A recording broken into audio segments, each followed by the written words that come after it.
आखिर पुलिस क्यों छुपाती है अपराधी का चेहरा? क्या है इसके पीछे का असली वजह? अपराधी को पकड़ने के बाद भी लोगों से अपराधी का चेहरा छुपाया जाता है। तो चलिए, आप सभी का स्वागत है हमारे कानून के साथ इस चैनल पर। हम आपको बताएंगे आखिर लोगों से अपराधी का चेहरा क्यों छुपाया जाता है। तो इसे लेकर 3 मेजर कंडीशंस बनती है। तो पहली कंडीशंस ये है कि हमारा कानून ये कहता है कि जब किसी मुजरिम को अरेस्ट कर लिया जाता है तो अरेस्ट करने के बाद भी वो व्यक्ति मासूम होता है कानून की नज़र से। यानी जब तक कोर्ट उसे सज़ा नहीं सुनाता तब तक वो व्यक्ति मासूम होता है, बेगुनहगार होता है। जब कोर्ट उसे सज़ा सुनाएगा तभी वो व्यक्ति गुनहगार साबित किया जाएगा, उससे पहले वो गुनहगार नहीं होता। इसलिए पहली कंडीशन तो ये है कि जब भी अगर उसे अरेस्ट कर लिया जाता है तो उसका चेहरा ढाक लिया जाता है, ताकि अगर वो बेकसूर कोर्ट से साबित हो गया तो उसकी इज्जत चली जाएगी, उसका टाइम बर्बाद होगा। इसलिए ये पहली मेजर कंडीशंस होती है। अब दूसरी कंडीशन के बारे में बात करते हैं। तो दूसरी कंडीशन ये बनती है कि अज्ञात व्यक्ति, अननोन क्रिमिनल, कि मान लो XYZ व्यक्ति है, वो कहीं जा रहा है और वहाँ पे कुछ लोग आते हैं और उसके साथ हाथापाई करते हैं या फिर उसके साथ गुंडागिरी करते हैं, मारपीट करते हैं, उसकी चीज़ें चुरा लेते हैं। तो ऐसे में क्या है, जो XYZ व्यक्ति है कि मान लो वहाँ पे 4 लोग थे तो उसने 4 लोगों को उसने देखा है, पर वो कौन है वो उसे पता नहीं है। बस उनकी बॉडी लैंग्वेज से उन्हें पहचान सकता है कि ये कौन लोग थे, किन लोगों ने उसके साथ अपराध किया था।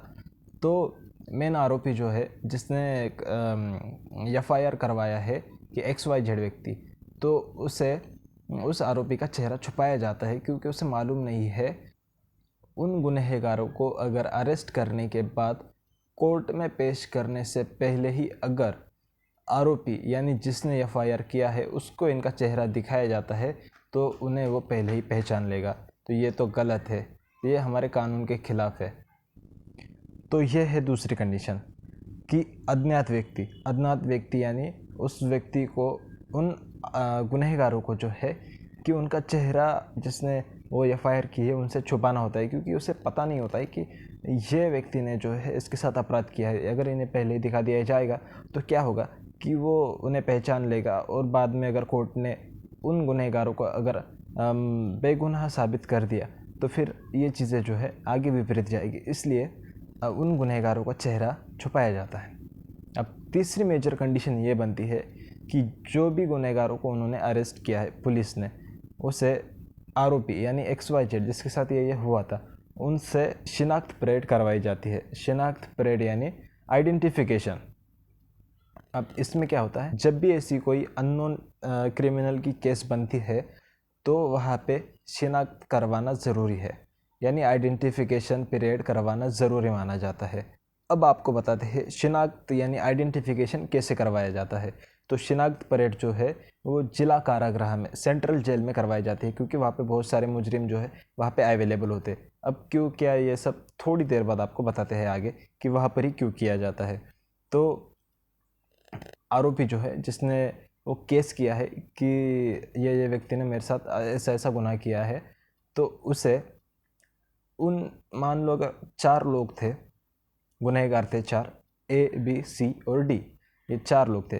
तो मान लो A जो है उसकी उम्र 26 साल है, तो 26 साल की उम्र वाला गुनहगार उसके बराबरी के यानी हाइट, वेट और लगभग उसी की तरह दिखने वाले अन्य 6 मुजरिमों को एक लाइन में खड़ा कर दिया जाता है। यानी मेन अपराधी A और उसके साथ बाकी अन्य अपराधी और 6, ऐसे टोटल 7 लोगों को एक लाइन में खड़ा कर दिया जाता है।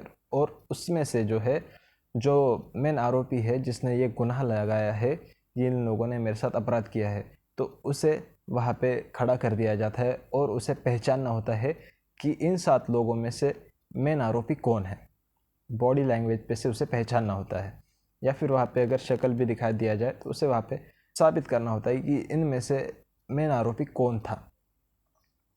शिनाख्त परेड में टोटल 7 लोग होना ज़रूरी है, ये हमारा कानून कहता है।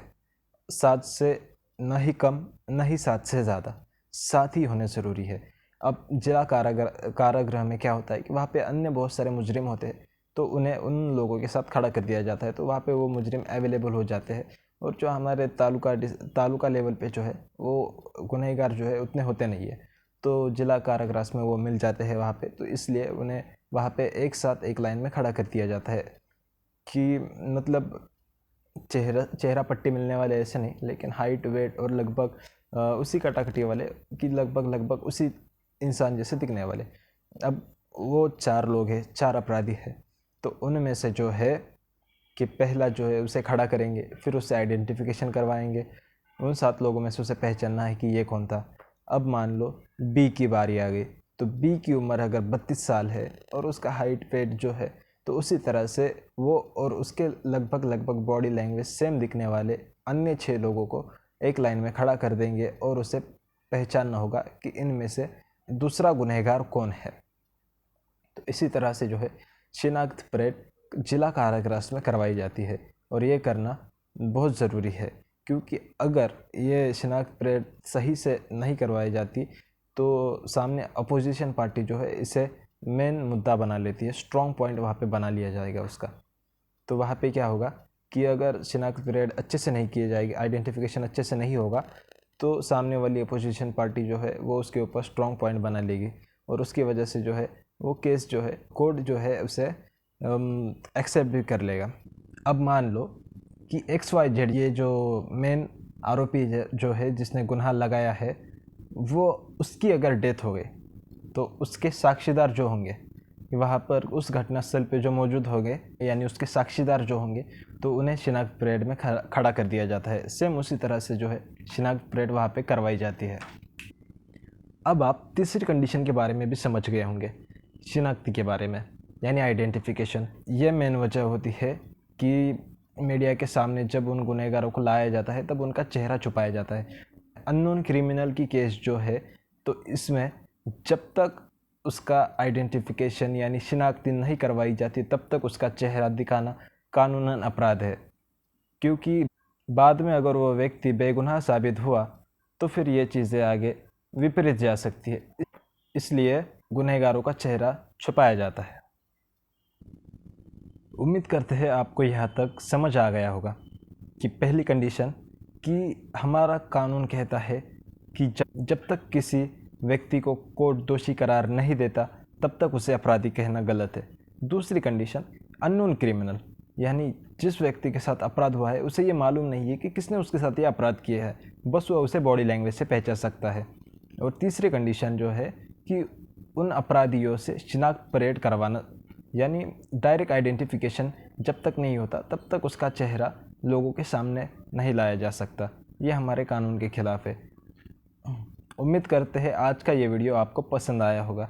तो अगर आपको ये वीडियो पसंद आया तो इसे ज़्यादा से ज़्यादा लाइक, कमेंट और शेयर करें। साथ ही साथ हमारे चैनल को सब्सक्राइब करना ना भूलें।